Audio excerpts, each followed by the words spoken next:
Selamat pagi sahabat Drunska, berjumpa kembali dalam acara Bincang-Bincang sama Doi edisi 1 Oktober 2022.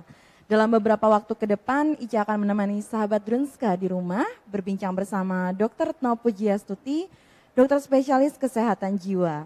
Disiarkan langsung di main hall, lebih tepatnya di depan Milestone, Rumah Sakit Dr. Un Kandang Sapi Solo. Selamat pagi Dr. Retno, bagaimana kabarnya hari ini dokter? Selamat pagi, terima kasih. Iya dong. Semoga sahabat Drunska di rumah juga selalu dalam keadaan sehat ya. Kali ini kita akan membahas tema yang menarik, yaitu membangun keluarga anti toksik dan problematik. Yang pastinya sudah membuat sahabat Drunska penasaran. Semoga informasi hari ini bisa menambah wawasan sahabat Drunska di rumah. Bagi sahabat Drunska yang ingin bertanya, silakan menuliskan pertanyaan di kolom komentar di bawah dan tentunya akan ada giveaway bagi sahabat Drunska yang beruntung. Langsung saja kita masuk ke materi bersama Dr. Retno. Monggo dokter. Tema kita hari ini membangun keluarga anti toksik dan problematik. Slide. Bagaimana ya perasaan kita setelah kita menikah? Adakah rasa senang atau mungkin kecewa atau kaget atau takut? Atau ya saya puas sekali.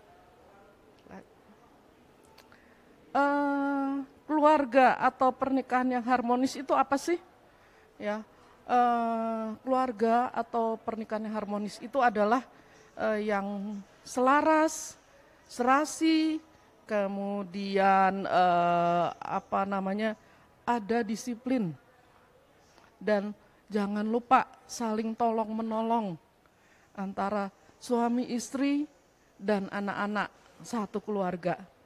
Kehidupan yang harmonis akan berimbas pada rasa bahagia di dalam keluarga itu sendiri. Lalu bagaimana agar keluarga kita bisa harmonis? Yang nomor satu, jangan tinggalkan agama kita.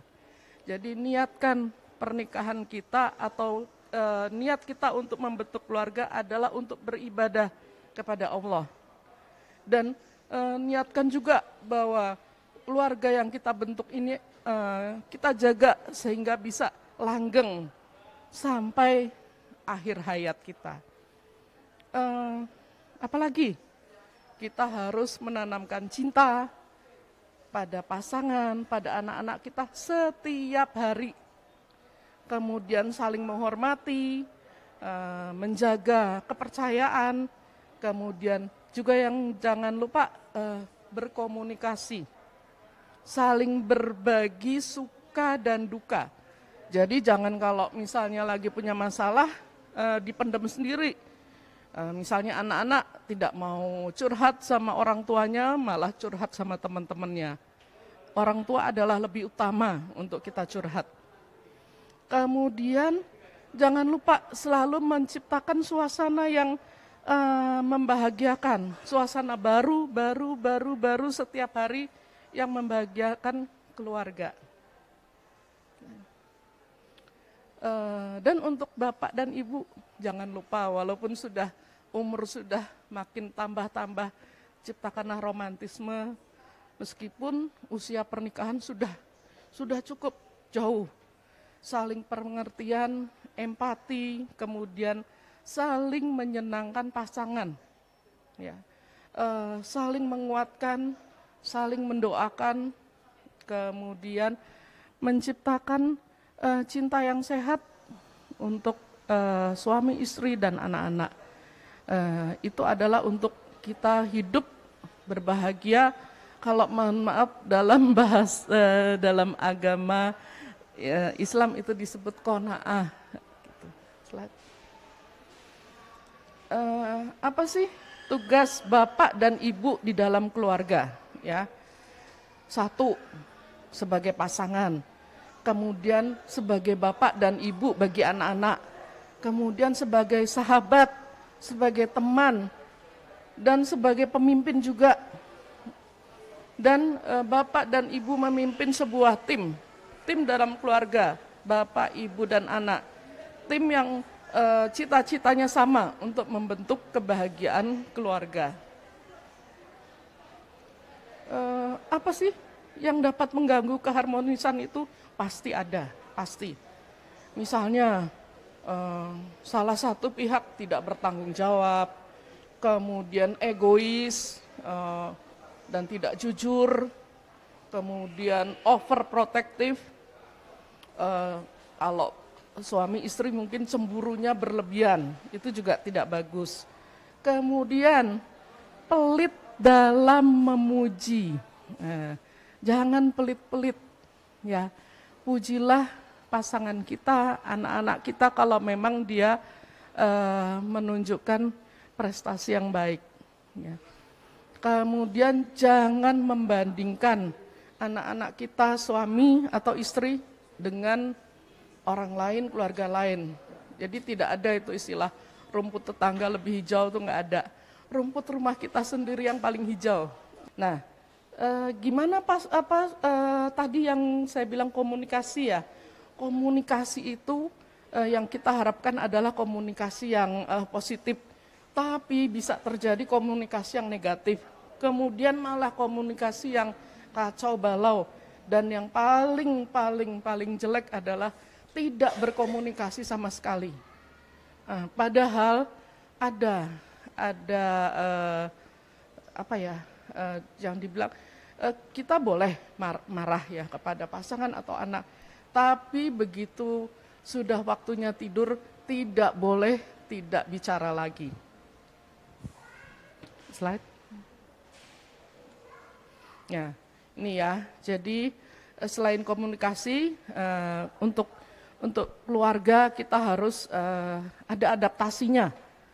Adaptasi misalnya yang tadi komunikasi, kemudian kalau pasangan mohon maaf mungkin hubungan seksual yang baik ya. Kemudian cara menyelesaikan perselisihan.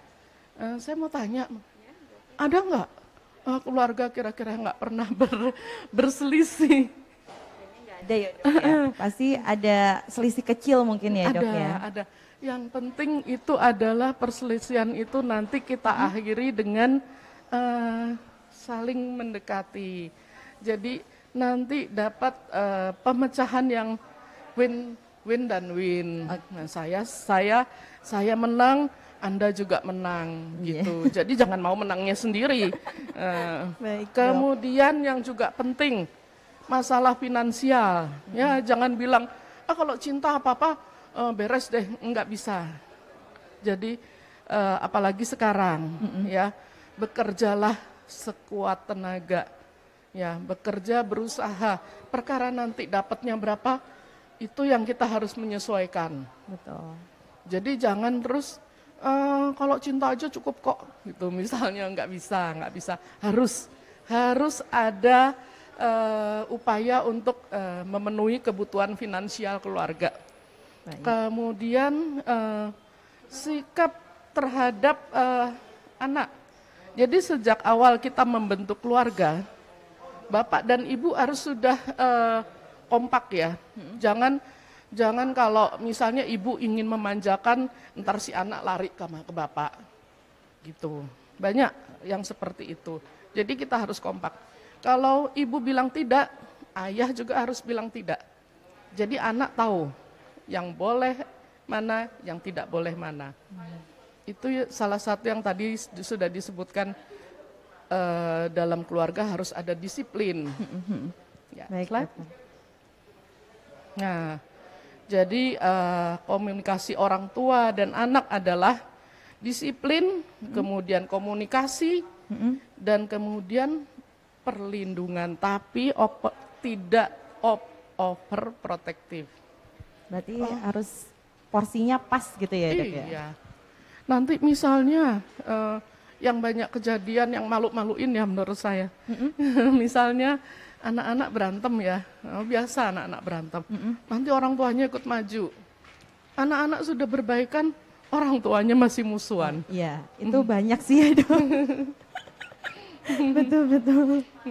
Biasa anak-anak kecil ya, Dok ya? Ya, slide. Nah, kemudian kalau saudara kandung, anak-anak tuh juga harus kita tanamkan. Saudara kandung itu adalah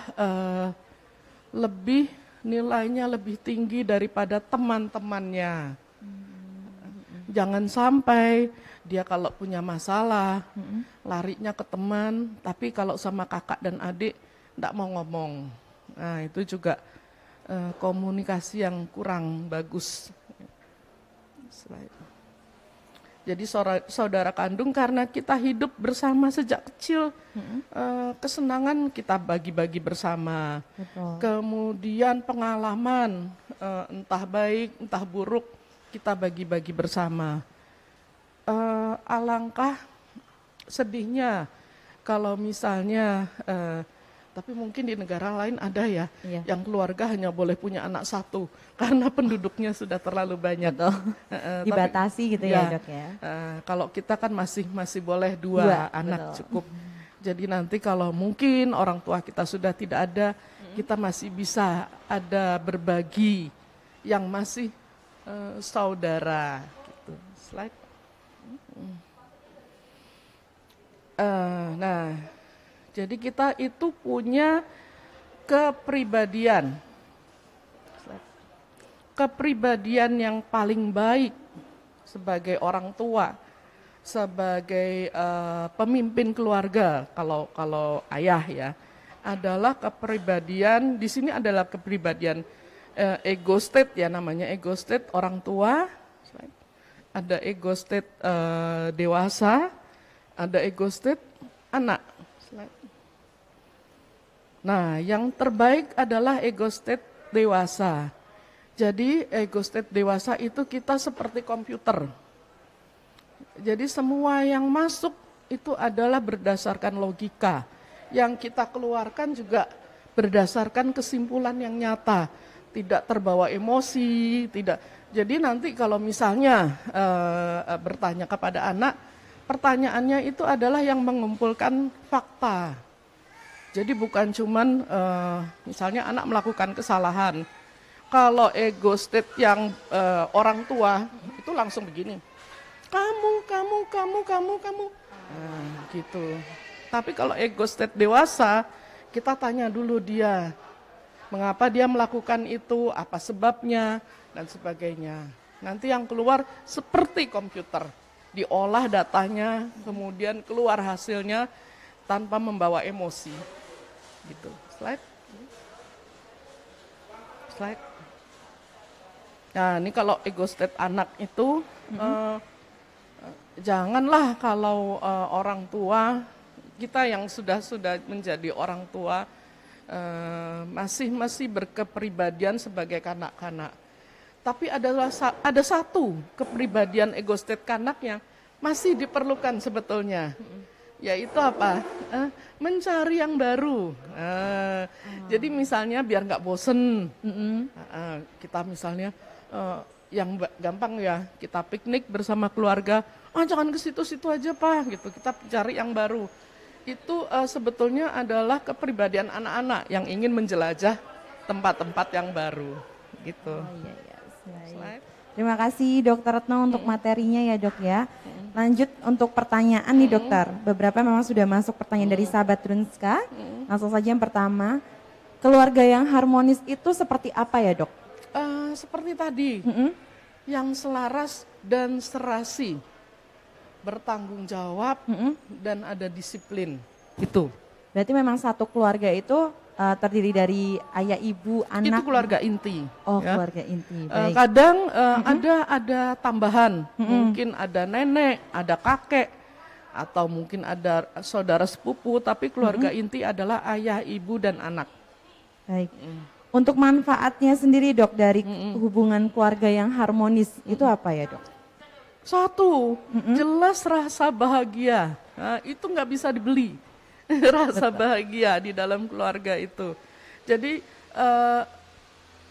kalau seperti pepatah bilang, rumahku adalah surgaku. Jadi tempat ternyaman, tempat teraman ya Dok ya. Baik.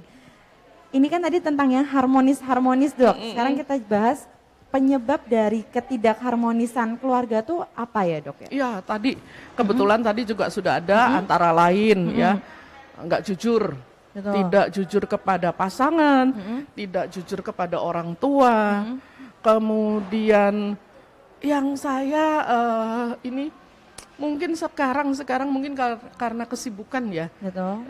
pelit memberikan pujian. Berarti jarang memuji gitu ya dok? Biarpun istri mungkin apa namanya, misalnya kita mau pergi kondangan ya, ada jagung manten gitu. Kalau sudah tua pasti berbeda lah wajah seperti waktu masih dulu, masih unyu-unyu gitu. Tapi kasihlah pujian, aduh mama kok malam ini cantik banget gitu. Itu murah sekali. Apalagi kalau kita mengucapkannya dari hati. Udah itu pasti nanti jangan tanya balasannya apa gitu. Yang penting udah dapat pujian tuh udah salah satu cara ya dok ya? Iya. Baik. Dokter mau tanya, benar nggak sih kalau misalnya ketidakharmonisan itu akhirnya menjadi sebuah hubungan yang toksik dok? Iya jelas. Jadi nanti anak-anak akan mencari, terutama anak ya kan. Kalau kita sudah berkeluarga, dari keluarga tuh anak-anak akan mencari keluarga di luar. Jadi misalnya dia punya masalah, bukan bicara kepada orang tuanya, bukan ngadu sama kakaknya, tapi ngadu sama temennya yang belum tentu saran dari temennya itu adalah saran yang betul. Bisa aja saran yang nggak betul gitu. Iya dok, itu tadi kan berarti kan kayak apa ya, anak yang mungkin punya problematik di rumah, terus akhirnya kan nyari untuk teman cerita, teman curhat, kayak gitu ya dok. Bener gak sih dok, maksudnya beberapa orang kan menganggap seperti yang tadi dokter sampaikan juga, apa kalau kadang tuh lebih nyaman cerita sama orang lain yang gak terlalu apa ya, yang bukan sedarah mungkin ya dok. Itu tuh bener apa salah sih dok tindakan yang kayak gitu tuh? Oh, jelas tidak betul ya. Jadi kalau terutama orang tua ya, begitu anak-anak sudah remaja, tolong sesuaikan diri. Jadilah teman bagi mereka. Betul. Jadi bukan jadi kalau zaman saya dulu sih beda ya sama sekarang kan, makin kita hidup mutu itu makin perbaikan. Zaman saya dulu mau bicara sama orang tua aja lihat-lihat dulu sikonnya, takut. Kalau sekarang jangan. Jadi kita terbuka sama anak gitu. Baik dok, berarti kan memang kalau misalnya contoh kasus yang tadi itu berarti kan memang orang tuanya harus terbuka ya dok ya? Betul. Mungkin ada orang tua tuh yang berpikir kayak apa ya, maksudnya cocok nggak ya pembahasan ini sama anak saya? Maksudnya anak saya sudah bisa nerima. Itu gimana sih dok tips untuk supaya orang tua tuh bisa terbuka sama anaknya, ngasih pengarahan kayak anak misalnya mungkin dari hal kecil seperti kayak edukasi seks ya dok ya. Nah itu gimana sih tipsnya biar orang tua nggak ada batasan lagi sama anaknya? Oh iya, jelas kita sesuaikan dengan umurnya ya. Kita tidak bisa bicara terus terang di luar umurnya. Betul. Gitu. Baik, berarti memang harus disesuaikan sama anaknya dengan juga umurnya, ya dok ya? Iya. Jadi tidak bisa kita terus terang seperti yang seharusnya. Tapi kalau dia di sekolah sudah dapat pelajaran biologi misalnya, itu kan sudah ada ya dari sekolah. Kita boleh menambah gitu. Menambah untuk kepentingan dia. Jadi misalnya begini, anak kita perempuan ya. Jangan mau dipegang sama orang yang tidak kamu kenal. Jangan misalnya mau ke kamar mandi gitu ya, diantar oleh misalnya saya tanya gini ya, Pak kamar mandinya di mana? Di sana dek. Ayo saya antar. Jangan mau. Itu minimal seperti itu. Nanti kalau anaknya tanya kenapa? Tidak boleh dek. Itu kan badanmu itu adalah milikmu, bukan milik orang lain. Jadi orang lain tidak boleh lihat. Gitu. Baik. Berarti misalnya kayak gitu, pendekatan orang tua ke anak tuh seperti apa ya dok? Ataukah memang harus didudukkan terus diomongi pelan-pelan atau mungkin metode sambil bermain bersama atau gimana ya dok? Gini, kalau di apa namanya untuk orang barat ya, jadi saya lihat kalau anak-anak sudah dewasa, sudah kuliah, sudah lepas dari rumah, nanti ibunya tuh pesennya gini, jangan lupa pakai pil KB, pakai kondom. Kalau kita kan beda. Betul. Nah, itu maksud saya begitu. Oh, Jadi hubungan seperti itu adalah nanti kalau kamu sudah menikah resmi dengan suamimu. Jadi tidak seperti orang barat yang bilang, boleh tapi jangan lupa pilnya loh sama kondomnya. Tidak begitu, beda budaya, mungkin beda aturan. betul, Ya. betul. Baik. Dokter misalnya nih, ada orang tua kan yang menghadapi kayak anaknya susah diatur atau maksudnya kalau misalnya ditegur, anaknya kan lebih galak, lebih ini. Itu gimana sih dok cara menghadapinya dok? Itu kesalahan dari kecil. Jadi banyak saya lihat waktu saya masih dokter umum ya. Betul. Jadi misalnya periksa bawa anaknya. Anaknya itu di ruangan dokter, jadi semua mau dipegang, semua mau dibanting. Orang tuanya tidak melarang. Nah itu yang namanya disiplin. Jadi sejak kecil anak-anak sudah kita beritahu mana yang boleh, mana yang tidak. Tapi bukan dengan cara yang kayak militer gitu ya, tidak. Tapi dengan kasih sayang. Dek tidak boleh karena ini, karena itu. Nah kalau sudah terlanjur dia dimanjakan ya, nanti sampai dia sudah remaja gitu, akhirnya dia maaf mungkin tidak menghargai orang tuanya. Nah itu memang harus akhirnya dibawa untuk psikoterapi, ya karena sulit kalau orang tuanya sendiri kalau sudah seperti itu. Karena udah terlanjur pas sampai gede ya dok. Iya. Kan jadinya bener dok, kayak misalnya pas sudah gede itu kan jadinya gak mau nurut, akhirnya memilih kayak apa ya, setiap ada problem untuk pembahasan penyelesaian tuh selalu ndak mau, akhirnya kan kayak pergi dari rumah, menghilang. Nah, itu berarti memang harus ke psikoterapi ya? Ya, kalau seperti itu sudah itu sudah apa ya, butuh terapi. Sudah sulit kalau hanya dengan pendekatan orang tua. Maka dari itu memang sejak kita berniat untuk menikah, membuat keluarga, kita sudah harus siap betul bagaimana cara kita mendidik anak-anak sehingga nanti mereka jadi dewasa seperti yang seharusnya gitu. Tapi memang tidak bisa disalahkan juga kalau misalnya berkeluarga karena terpaksa, misalnya hamil di luar nikah dan nah itu sebetulnya orang tuanya itu jadi si kakek dan si nenek itu harus ikut turun tangan. Misalnya masih terlalu muda ya, misalnya masih belum 17, akhirnya terpaksa menikah, ya si kakek dan si nenek ya harus, menurut saya harus ikut bantu karena si ibu muda ini mungkin belum siap. Baik. Dok, benar nggak sih dok, orang yang menikah ketika dia sudah siap sama orang yang menikah ketika karena terpaksa, potensi untuk apa ya, hubungan yang toksiknya itu lebih besar ke pasangan yang menikah karena terpaksa? Oh pasti. Kecuali sejalan dengan waktu, masing-masing menyadari, oh sekarang saya harus sudah punya tanggung jawab, sekarang sudah apa namanya, dan sekali lagi saya bilang ini semua sebetulnya balik lagi ke agama ya. Kalau dia berpikir lagi ke agama, apa sih ya sudah ini pernikahan karena kesalahan ya. Betul. Tapi selanjutnya ikutilah gitu.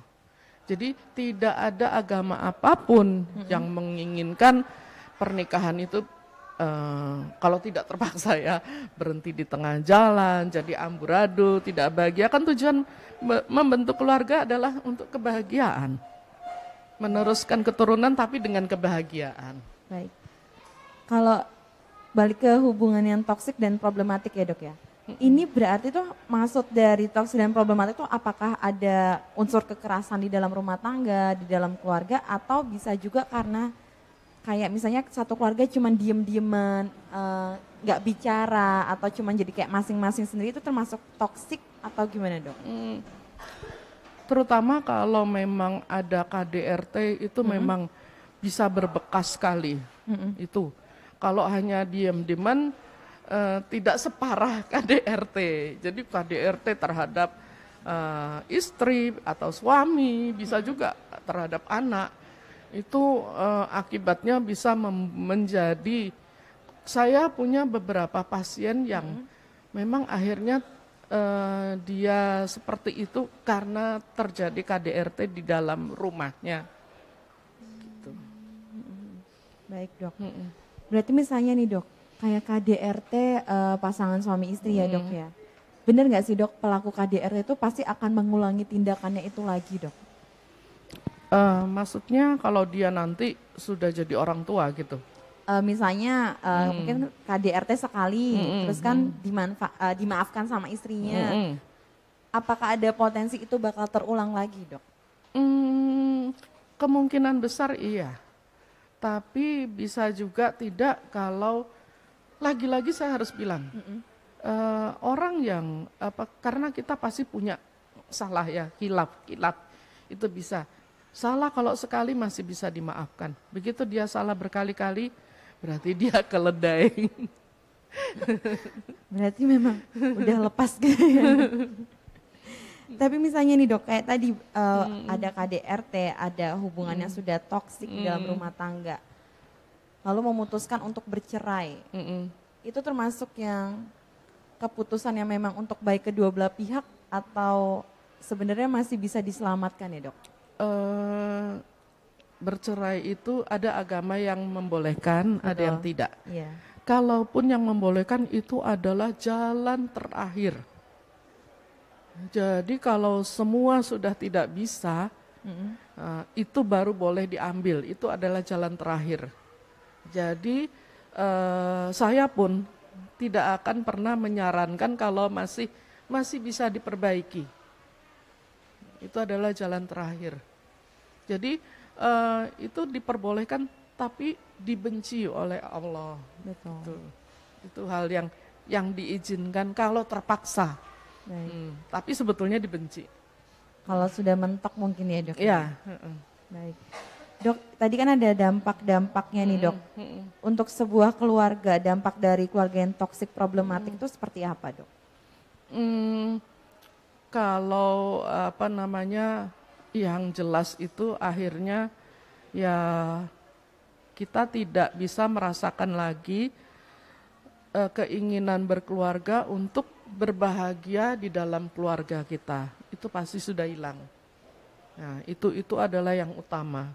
Nah, yang berikutnya nanti bisa si ibu lari keluar, si ayah cari kebahagiaan di luar, si anak juga cari kebahagiaan di luar karena di rumahnya sudah tidak ada lagi kebahagiaan.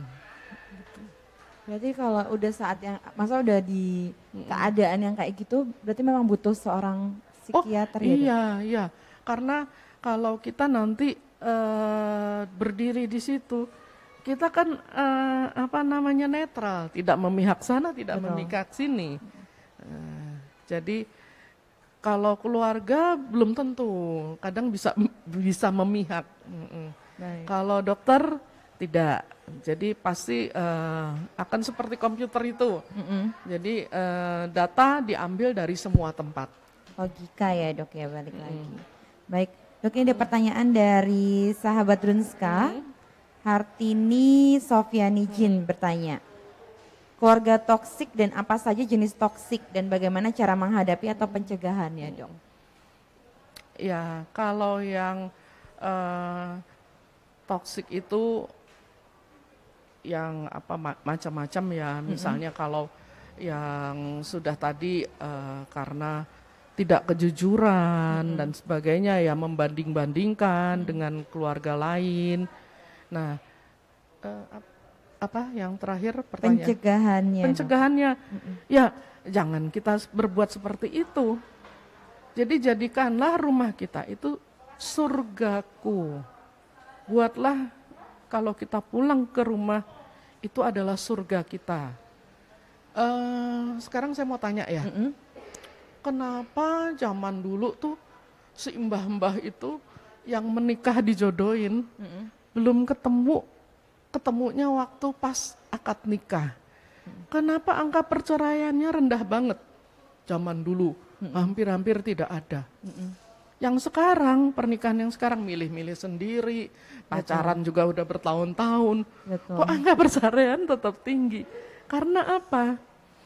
Karena setelah menikah, dia sudah menyadari, ini kalau bahasa Jawa, iki bojoku. Jadi, api elee iku rezekiku. Jadi terimalah baiknya dan buruknya. Jangan minta baiknya aja, karena tidak ada orang sempurna. Betul. Gitu. Mungkin karena kalau zaman dulu misalnya ada keributan sama suami kan diselesaikan berdua ya dok. Mungkin kalau zaman sekarang kan lebih ke sosial media dok. Nah, ada yang ngompor-ngomporin segala. Mungkin curhatnya ke sosial media sekarang ya dok. Jadi semua orang tahu. Baik dok, balik lagi nih. Misalnya nih dok, kayak tadi kan kayak anak jadinya lebih senang curhat sama orang lain, senang lari keluar. Itu apakah memang dari dalam hati anaknya memang sudah ada problematik sendiri atau memang kayak ada trauma ya dok? Jadi biasanya kalau yang seperti itu ada belum tentu ya.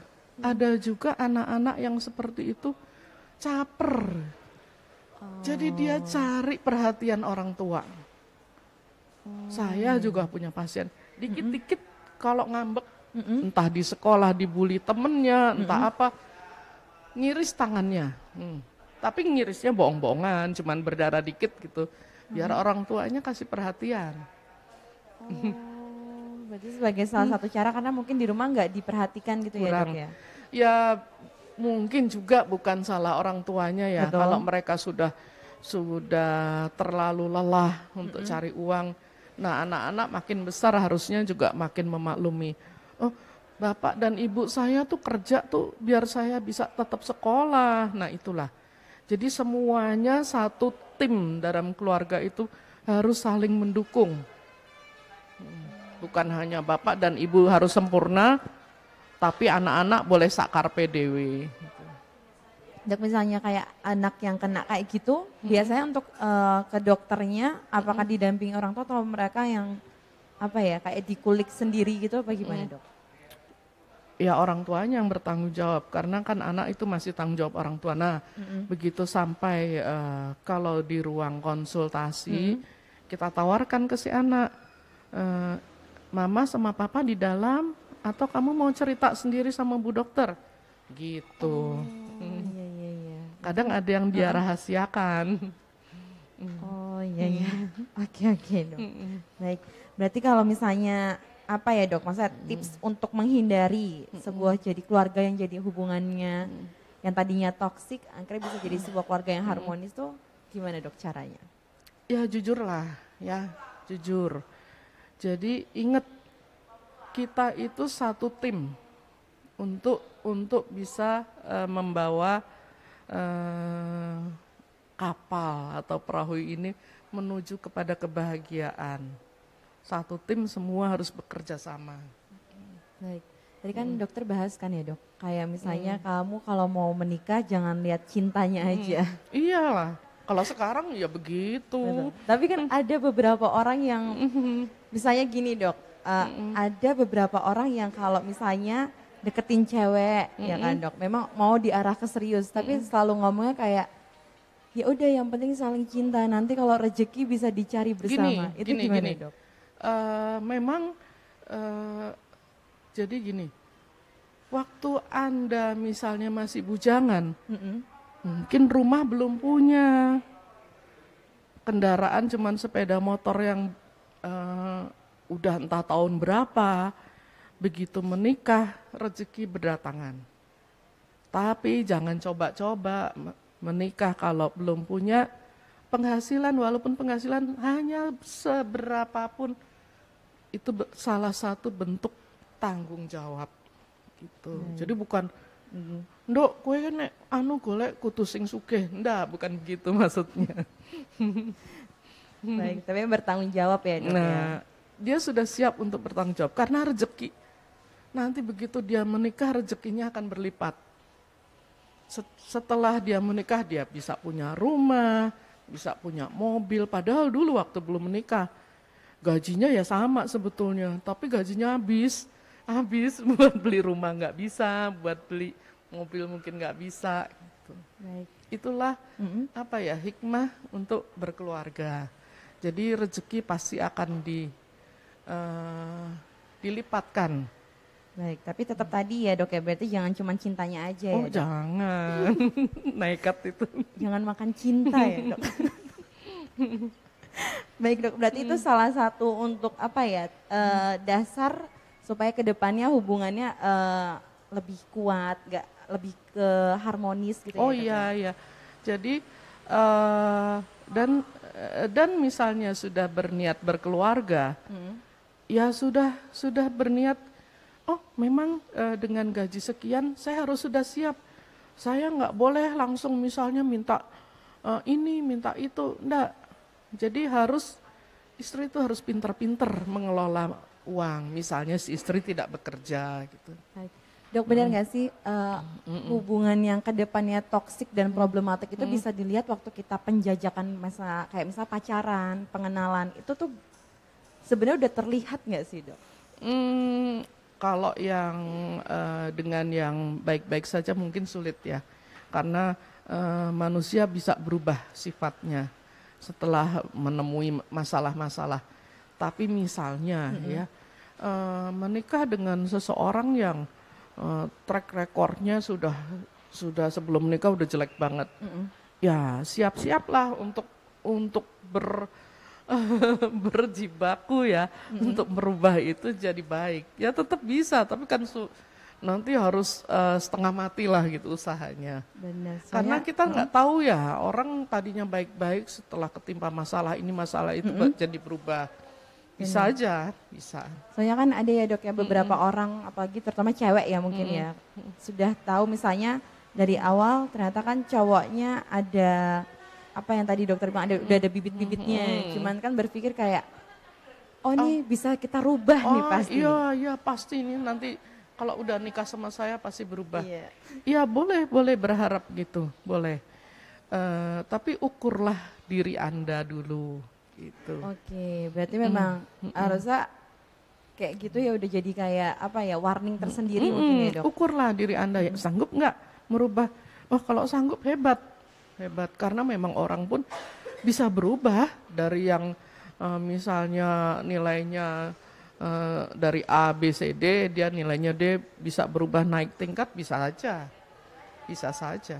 Berarti balik lagi ke pribadi masing-masingnya ya Dok ya.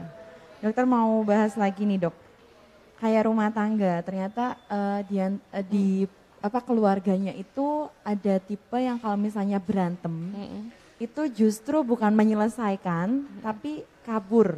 Terus kayak misalnya mungkin zaman sekarang media sosial kan ya Dok, jadi kayak langsung diblok-blok semua. Itu namanya silent treatment deh kalau saya Dok ya. Itu bahaya nggak sih Dok?